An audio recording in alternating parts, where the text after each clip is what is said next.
صلوا على طبيب قلوبنا محمد. Assalamualaikum warahmatullahi wabarakatuh. Alhamdulillahi rabbil alamin, wa bihi nasta'in ala umuri dunya waddin.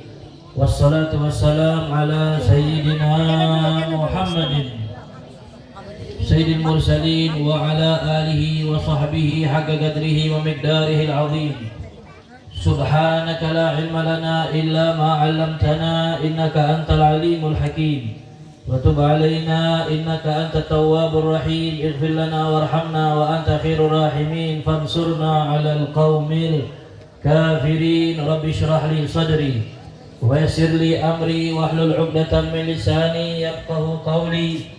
Allahumma inna nas'aluka ilman nafi'an wa qalban khashi'an wa amalan maqbulan wa rizqan halalan tayyiban mubarakan fid dini wad dunya wal akhirah.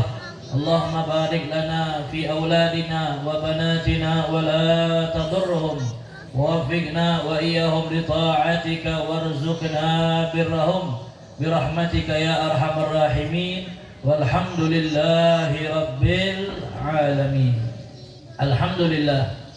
Alhamdulillah kita bersyukur kepada Allah Subhanahu wa taala, yang mana Allah Subhanahu wa taala telah memberikan nikmatnya kepada kita, nikmatul Islam wal iman, nikmat sehat wal afiat, nikmat dijadikan umat baginda Nabi besar Muhammad sallallahu alaihi wasallam. Dan juga pada malam ini kita diberikan taufik hidayah oleh Allah Subhanahu wa taala berkumpul di acara Isra Mi'raj baginda Nabi besar Muhammad sallallahu alaihi wasallam, yang dihadiri orang-orang yang mulia, yaitu para habaib, para dzurriyyah baginda Nabi Muhammad sallallahu alaihi wasallam. Wabil khusus guru kita sekalian Al Habib Abdullah bin Farid bin Syekh Abu Bakar bin Salim. Kita doakan angkat tangannya, semoga Allah panjangkan umurnya, Allah sehatkan badannya, Allah mudahkan dakwahnya, Allah berkahi ilmunya, dan semua kita dapat manfaat daripada ilmunya. Amin ya rabbal. Dan juga hadir bersama kita Al Habib Ahmad bin Idrus Al-Kab, Wal Habib Khalid bin Idrus Al-Kab, dan juga para kiai, para alim ulama, para tokoh masyarakat yang mohon maaf saya tidak sebutkan namanya. Yang pertama alasannya karena saya nggak kenal, yang kedua belum sempat kenalan. Mudah-mudahan bisa dimaklumi. Kita doakan semuanya, kiai kita, ulama kita yang hadir semuanya, Allah panjangkan umurnya, Allah sehatkan badannya, Allah luaskan rizkinya. Yang banyak hutang Allah lunasi hutang-hutangnya. Yang kuat aminnya, paling banyak hutangnya. Amin ya rabbal. Hadirin hadirat rahimakumullah, saya bukan ceramah tapi pemanasan. Ceramah intinya nanti beliau. Maka oleh sebab itu saya tidak akan berceramah Isra Mi'raj, tapi saya tadi melihat adanya tasmiyah yang mana telah dilaksanakan, kemudian dipotong rambutnya. Tadi sayang dipotong rambut anaknya, saya pengen sama bapaknya dipotong, yaitu anak yang sangat bagus, namanya Hilyatul Aulia binti Komaruddin. Kita doakan semoga anak beliau menjadi anak yang salehah, anak yang taat kepada Allah dan Rasulnya, berbakti kepada kedua orang tuanya, insya Allah bermanfaat buat agamanya. Amin ya rabbal. Hadirin hadirat rahimakumullah, ketika tadi dibacakan Al-Quran, firman Allah Subhanahu wa ta'ala, yang saya tanyakan kepada orang yang berada di sebelah saya, guru kita, yang mana ini menjadi tradisi di tempat kita, kalau adanya tasmiyah dibacakan surat Al-Imran, maka tepat sekali. Karena dari surat Al-Imran itu Allah Subhanahu wa ta'ala memberikan pelajaran kepada kita, orang tua yang punya niat ingin menjadikan anak yang soleh. Seorang mukmin ketika ditanya pengen punya anak semacam apa, maka jawabannya pasti kompak serentak pengen punya anak yang soleh, walaupun bapaknya bukan haji soleh, tapi pengen punya anaknya soleh. Kenapa? Karena itu adalah naluri manusia, seorang bapak dan ibu yang ingin memiliki anak yang soleh. Akan tetapi pertanyaannya, bagaimana cara mencetak anak yang soleh? Bagaimana cara membuat, mendidik anak sehingga menjadi anak yang solehah? Tadi dibacakan khususnya dari ayat 35 sampai 37 daripada surat Al-Imran, kisah daripada Siti Maryam alaihissalam, ibunda daripada Nabi Isa alaihissalatu wassalam, yang mana dari kisah ini para ulama tafsir menyimpulkan adalah kalau kita ingin menjadikan anak kita yang soleh, maka minimal ada 4 daripada sesuatu yang harus kita persiapkan, sebagaimana yang dilakukan oleh ibunda Siti Maryam, yaitu Hannah binti Faguh. Beliau ini memiliki 4 daripada persiapan untuk mencetaknya anak yang soleh, anak yang solehah, sebagaimana Allah sebutkan dalam ayat Al-Quran surat Al-Imran tersebut. Apa yang pertama? Yang pertama adalah inni nadartu laka ma fi batni muharrara, yaitu niat yang kuat, nadar, tekad yang bulat ketika beliau mengandung anaknya, yaitu Siti Maryam. Maka ibundanya berkata, ibundanya berniat, ya Allah, saya nadar, saya niat ini anak nanti muharrara, yaitu khalisan lil ibadah. Saya inginkan dia menjadi orang yang ahli ibadah, khadiman li Baitul Maqdis, yaitu pembantu mengabdi kepada rumahmu Baitul Maqdis. Maka ibunya niat dari awal sebelum anaknya lahir, ya Allah, saya niat mudah-mudahan ini anak menjadi anak yang ahli ibadah. Maka karena niatnya yang baik, niat yang tulus, Allah jadikan Siti Maryam menjadi ahli ibadah. Maka ibu bapak yang dirahmati Allah, yang pertama kalau ingin punya anak soleh solehah, niatnya jangan lupa, niatnya nggak usah tinggi-tinggi. Siti Maryam diniatkan ibunya hanya muharrara, yaitu khalisan lil ibadah, menjadi ahli ibadah. Coba kalau kita sekarang ditanya, ibu-ibu pengen punya anak niatnya apa? Bapak-bapak punya anak niatnya apa? Mungkin niatnya beda-beda. Kalau ditanya Pak Komar niatnya apa? Mudah-mudahan anak saya jadi bos walet kayak saya, Habib. Itu niatnya mungkin. Atau mudah-mudahan anak saya jadi bupati kota Waringin Timur, anak saya jadi kayak Presiden Jokowi, atau anak saya mudah-mudahan jadi presiden tahun 2080 yang akan datang. Niat kita dunia mungkin. Tapi adakah di antara kita ketika punya anak niatnya untuk mudah-mudahan anak saya menjadi ulama, mudah-mudahan anak saya menjadi ahli Quran, mudah-mudahan anak saya menjadi ahli sholawat, atau menjadi penerus daripada dakwah baginda Nabi besar Muhammad sallallahu alaihi wasallam. Kalau bab niat itu sangat penting, karena sesuatu tanpa niat tidak akan ada nilainya di hadapan Allah Subhanahu wa ta'ala. Jadi yang pertama kalau ingin punya anak saleh salehah harus punya niat yang baik. Yang kedua, kalau ingin punya anak yang saleh salehah, yaitu memberikannya nama yang bagus, nama yang baik. Seperti disebutkan dalam ayat itu juga, wa inni sammaituha Maryam. Ya Allah, aku namakan anakku ini dengan nama Maryam. Maryam ini ibu bapak yang dirahmati Allah, artinya sangat baik sekali. Itu bukan bahasa Arab. Bukan bahasa Arab, tapi kalau dari bahasa Arab artinya abidah, ahli ibadah. Ibunya sudah memberikan namanya anak seperti daripada niatnya. Niatnya pengen jadi ahli ibadah, dan nama anaknya juga bagus, ahli ibadah. Maka sangat berpengaruh kepada anak. Manakala kita melahirkan seorang anak, maka kewajibannya adalah haqqul walad 'alal walid ayyusina ismah. Kewajiban bagi orang tua adalah memberikan anak nama yang baik. Alhamdulillah Bu, Pak, tadi barusan nama anaknya sangat baik, sangat indah, yaitu namanya Hilyatul Aulia, perhiasannya para kekasih Allah. para wali Allah. Mudah-mudahan beliau menjadi para wali Allah Subhanahu wa taala, menjadi kekasih Allah. Amin ya rabbal, amin ya rabbal. Dulu kita di Indonesia ini kalau beri nama kadang-kadang sesuai bulan lahir. Betul atau betul? Contoh, kalau kita lahir anak kita bulan Agustus, biasanya kalau anak laki-laki namanya Agus. Bujur kada?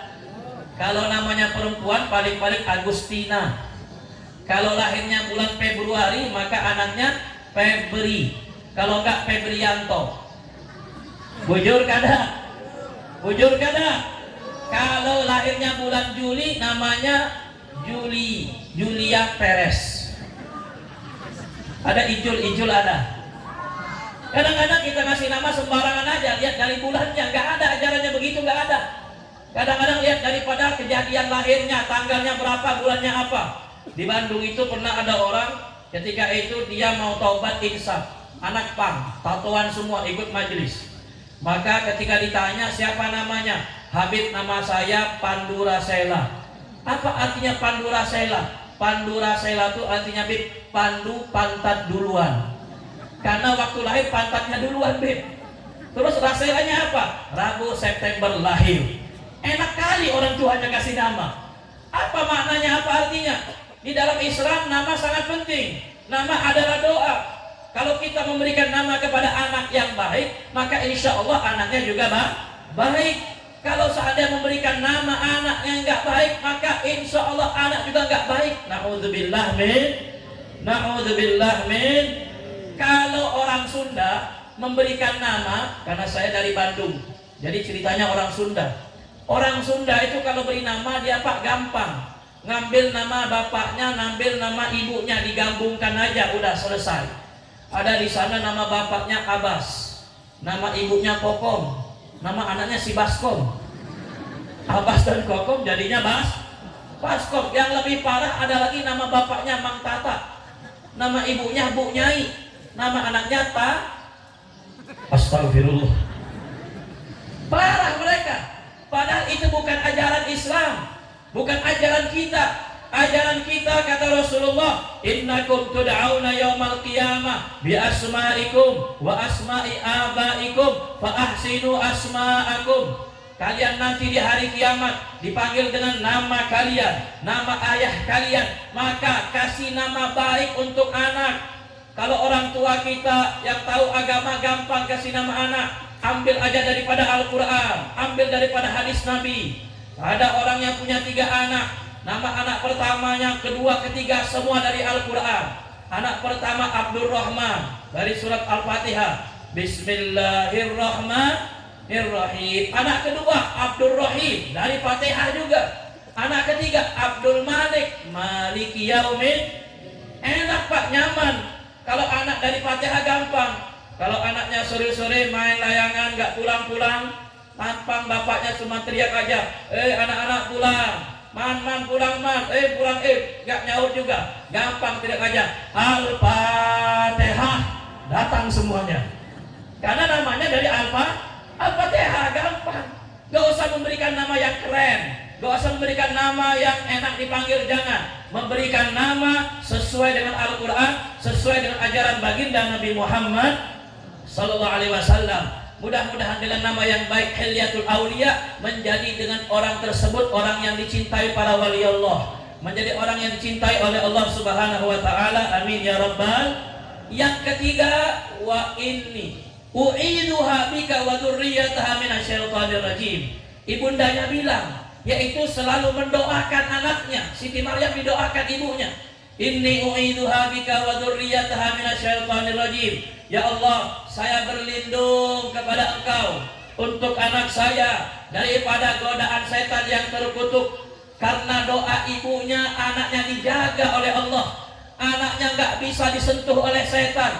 Anaknya menjadi ahli ibadah. Bahkan di ujung ayatnya, kullama dakhala 'alaiha Zakaria al-mihraba wajada 'indaha rizqa. Setiap Nabi Zakaria masuk tempat ibadahnya Maryam, dia dapatkan ada rizki di dalam mihrabnya. Yang mana ulama tafsir menyatakan makanannya yaitu tidak ada pada musimnya. Kalau musim durian yang datangnya pepaya. Kalau musim pepaya yang datangnya durian. Ya, kalau seandainya musim durian yang datangnya jahe. Durian itu duda keren. Jahe itu janda herang. Herang itu apa, Beb? Herang itu putih, bukan hiram. Kalau hiram sampean kan? Yang penting itu adalah doa dari orang tua. Siti Maryam didoakan, Allah kabulkan doa orang tuanya. Karena apa? Ibu bapak yang dirahmati Allah, khususnya ibu-ibu, doa ibu itu sangat cepat sekali naiknya. Al-Habib Alwi bin Syahabuddin menyatakan, dakwatul ummi tahriku hijabas sama. Doa ibu itu menembus 7 langit, langsung dikabul oleh Allah. Jadi ibu nggak usah repot minta doa sama Habib, sama Kiai, kada usah. Ya, minta doanya sama ibu sendiri. Anaknya doakan malam hari, ketika sholat tahajud, ketika ibu lagi ibadah, ketika lagi baca Al-Quran, doakan anaknya. Ibu lebih tahu anaknya lebih ikhlas dalam doa. Ibu bapak minta doa misal sama saya, bukan Habib lain. Saya pegang-pegang kepalanya, kadang-kadang saya nggak tahu baca apa, pegang aja. Ya, pegang aja, but keliput, umpan kili-kili, nggak tahu yang dibaca apa. Kadang-kadang orang lagi capek didoakan, ya doakan apa? Ya Allah, ya katipu, ya kaliru, ya kupat, ya tahu, ya katipu, ya kaliru, ya kupat, ya tahu. Kita doa sembarangan aja, kita bukan anak kita, nggak apa-apa. Tapi kalau ibu yang doa, ya Allah jadikan si Udin ini ahli ibadah. Ya Allah jadikan si Umar ini jadi ahli Quran. Ya Allah jadikan si Maimunah ini jadi ahli ibadah. Dan Siti Maryam didoakan ibunya menjadi ibadah, Allah kabulkan. Beliau menjadi ibadah, menjadi ahli surga. Bahkan khairul nisa'il alamin, perempuan terbaik semesta alam. Kenapa? Selalu dapat doa dari ibu. Oleh sebab itu hadirin rahimakumullah, khususnya anak-anak yang masih punya orang tua, tiap hari minta doa sama ibunya, tiap hari minta ridho. Kalau mau berangkat kerja, kalau seandainya mau sekolah, datangin ibu, cium tangannya, kalau bisa cium kakinya, minta doa, Bu, doakan ya, semoga berkah hari ini, semoga sukses, semoga jalannya lancar. Insya Allah kalau ibu angkat tangannya, anak-anaknya dilancarkan oleh Allah Subhanahu. Kadang-kadang kita melupakan ibu karena udah punya keluarga, karena udah punya istri, karena rumahnya udah pisah, dah pernah minta ridhonya, dah pernah minta doanya. Kadang-kadang telepon juga jarang kita mengangkatnya. Ini sangat bahaya. Karena apabila seseorang melupakan doa daripada ibunya, membuat rizkinya sempit, rizkinya terhalang, susah akan cari uangnya. Tapi kalau ibu mengangkat tangan, ibu mendoakan kepada anak, insya Allah anaknya semua yang dia inginkan dilancarkan oleh Allah Subhanahu wa ta'ala. Al-Habib Ali bin Muhammad Al-Habsyi, sahibul maulid, yang barusan kita baca maulidnya tadi, beliau menceritakan kisahnya. Saya dulu ketika masih belajar, setiap hari sebelum keluar rumah mencium kedua tangan ibu dan kedua kakinya. Uqabbilu yadai warijlai ummi. Saya cium tangan ibu saya dua-duanya. Saya cium kaki ibu dua-duanya. Lalu minta ridho dan minta doa, Bu, doakan saya jadi wali Allah, seperti Habib Fulan bin Fulan, seperti Imam Fulan bin Fulan. Minta ridho orang tuanya, sehingga Masya Allah Habib Ali ini Allah angkat derajatnya sangat tinggi sekali. Maulidnya di mana-mana dibaca. Yang barusan dibaca tadi maulid beliau. Kenapa berkah? Kenapa jadi ulama? Kenapa jadi wali? Karena ibunya telah bilang di hadapan orang-orang yang hadir di rumah Habib Ali. Ibunya bilang, saksikan wahai para hadirin, aku ibunya Ali, ridho dunia akhirat kepada beliau. Kalau orang dapat ridho daripada ibunya, insya Allah menjadi orang yang hebat, menjadi orang yang dicintai oleh Allah Subhanahu wa ta'ala. Kadang-kadang kita datang ziarah jauh-jauh ke Jawa, datang ziarah jauh-jauh ke luar kota, tapi nggak pernah kita datang ke rumah ibu kita, cium tangannya, basuhkan kakinya, nggak pernah. Minta doanya nggak pernah. Ketemu Habib minta doa, ketemu guru minta doa, ketemu kiai minta doa. Karena kalau minta duit gak dikasih, jadi mintanya doa. Tapi ketemu ibu gak pernah minta doa, ketemu bapak gak pernah minta doa. Padahal doa yang paling mustajab adalah ibu kita. Doa yang paling cepat yang dirahmati Allah Subhanahu wa taala, walaupun anak kita masih nakal, walaupun anak kita belum terlalu benar, jangan putus asa. Angkat tangan kepada Allah, doakan. Insya Allah doa ibu-ibu akan dikabulkan oleh Allah Subhanahu wa ta'ala. Yang terakhir adalah mendapatkan pendidikan orang soleh. Wa kaffalaha Zakaria. Beliau adalah seorang perempuan ahli ibadah, seorang perempuan yang mendapatkan surga dijamin oleh Allah, mendapatkan bahkan titel daripada Sayyidatun Nisa'il Alamin, perempuan pemimpin semesta alam. Kenapa? Karena mendapatkan didikan orang soleh, bahkan dididik oleh Nabi Allah Subhanahu wa ta'ala. Maka dengan 4 ini, niat yang baik, kemudian berikan nama yang baik, lalu selalu didoakan, kemudian mendapat pendidikan orang soleh, insya Allah anak kita menjadi anak yang soleh. Insya Allah anak kita menjadi anak yang salehah. Maka kita doakan mudah-mudahan anak beliau Hilyatul Aulia bintu Qamaruddin, mudah-mudahan Allah jadikan anak yang salehah, anak yang berbakti kepada orang tuanya, yang taat kepada Allah dan Rasulnya, menjadi ahli Quran. Dan semua jamaah yang punya anak, mudah-mudahan anaknya berbakti kepada orang tuanya, menjadi anak yang bermanfaat buat agamanya, menjadi kebanggaan baginda Nabi besar Muhammad sallallahu alaihi wasallam di hari kiamat kelak. Amin ya rabbal alamin. Wabillahi taufiq wal hidayah. Wassalamualaikum warahmatullahi wabarakatuh.